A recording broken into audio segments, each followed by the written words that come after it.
ሌተናል ኮሎኔል ያሬድ ኪሮስ ማለት አንተ ነህ? አዎ። ከየት ነው የመጣው? ብሔርህ ነው? ትግራይ። የትኛው ሬጂመንት የትኛው ክፍለ ጦር ነው የተማረከው? የሳምንተኛ ክፍለ ጦር አዛዥ።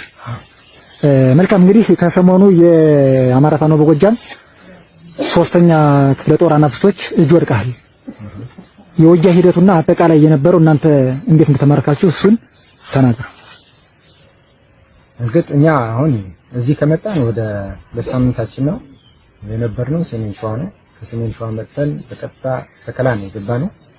ሰከላ ከገባን በኋላ ከፋኖ ጋር ግጭት ጀመርነው። አሁን ውጡ ስንባል ከመግባታችን በፊት ግን የፋኖ በመንግስት የተነገረ ፋኖ ዘራፊ መሆኑ፣ ፋኖ ጸረ ህዝብ መሆኑ፣ ከህዝብ የተነቀለ መሆኑ ተነግሮናል።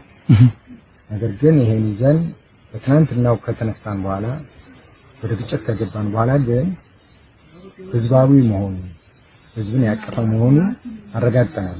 ምክንያቱም ውጊያው አብዛኛው ለህዝብ የተደገፈ ነበር። አብዛኛው ህዝብ ከጎኑ ከፋኖ ሆኖ በዛ ዙሪያ ተከበን ነው የተማረከው። ስለዚህ የሚነገረውና በመሬት ያለው የተለያየ መሆኑ በዚህ ውጊያ አረጋግጠናል። ጦር መሐንዲስ ነህ ሌተናል ኮሎኔልና በዛ ደግሞ የትግራይ ተወላጅ ነው። ከ2 ዓመት በፊት ትግራይ በመሆነ ብቻ በተለይ ያመኑት ወደ ትግራይ ሄደው የኢትዮጵያን መከላከያ ተዋግተዋል። ደግሞ በአብይ አህመድ እጅ የነበሩት መሄድ ያልቻሉት እንደናንተ በአንድ ማዕከል ታግታችሁ ለ2 ዓመት ቆይታችሁ ነው አንተ ወደዚህ መጣው አይደል?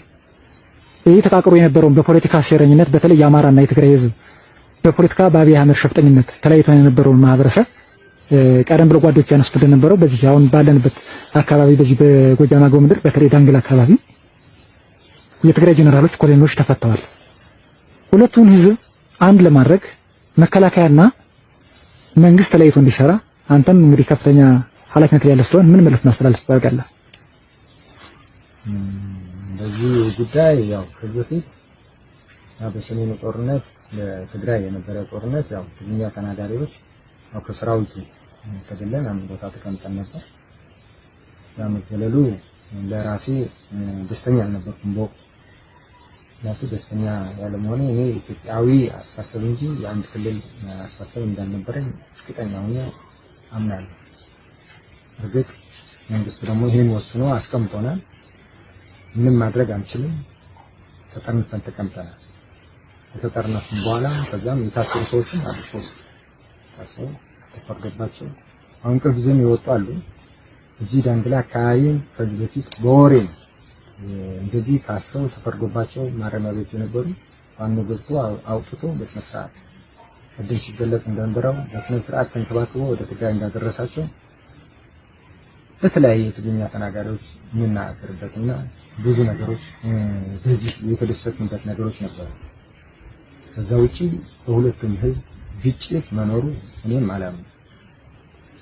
የአንድ ህዝብ የተዋለደ ህዝብ አንድ ሃይማኖት ኢትዮጵያዊ የሆነ አስተሳሰብ ያለው ህዝብ አሁን እርስ በራሱ የተጋጨ ራስ በራሱ የተባላ የሚቀጥለው ወጣቱን እየበላ ልማቱን እየበላ የሚኖርበት ሁኔታ ነው ያለው። ስለዚህ ይሄ በትክክል ቆም ብሎ እንዲያስብና ለዚህ አስተላልፋለሁ። እንደዚህ ላይ ለማስተካከያ ያክል ህዝብ ከህዝብ አይጋጭምና አገዛዙም ቢሆን ለተንኮሎችን ነገር ይናገራል። ፖለቲካውን ሴራ ነው የሚያመጡት እነሱ ናቸው ያመጡና እንግዲህ በሁለቱ ብሔር መካከል ልዩነት በማምጣት ግጭት እንዲመጣ ያደርጋሉ። እናንተ ደግሞ ገለልተኛ ናችሁ።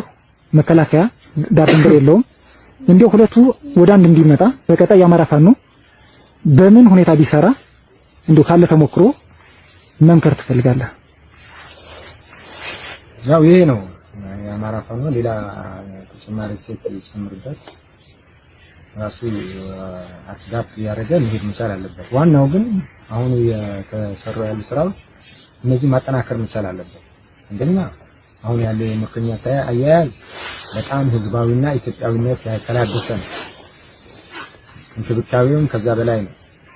ስለዚህ ይሄ እንደዚህ ሆኖ ህዝቡን እየቀሰቀሰና ህዝቡን እያስተማረ ከቀጠለ ወደ ከፍተኛ ደረጃ ይሻገራል የሚል እምነት ነው። በሁሉ ግን አጠቃላይ እሴቱ ግን ለኛ የተሰጠን እንክብካቤ ለኛ የተሰጠን ቦታ እኔ ሳላመሰግን አላልኩም። በተለይ እነዚህ ሚዲያ የመጡ ከሻምበል ጀምሮ ሁሉም ከሚበሉት እያካፈሉ እንዲያም ቅድሚያ ለኛ ነው የሚሰጡን። ይገርማል። የሚበሉት ቅድሚያ ለኛ የምንለብሰው እንኳን የራሳቸውን ፎጣ ባዶአቸው እያደሩ ለኛ ነው የሚያለብሱ። በደንብ እያስተካከሉበት እንዳያል እያመመኝ እንኳን ይዘን እንሂድ ነው። እኔ በጣም አሞኝ ነው ያለው። እዚህ የፈለገ ቦታ ሄደን እናሳክማለን፣ በኋላ ቤተክርስቲያን ጋር ቆመን ብር ሰብስበን እናሳክማለን እያሉ እየተናገሩ ለነሱ ያለኝ ትልቁ ክብር ግን በዚህ አጋጣሚ ልገልጽ እፈልጋለሁ። ሌላ ጊዜ ፕሮግራም ካላችሁ እኔ ያሬድ ኪሮስ ይባላል።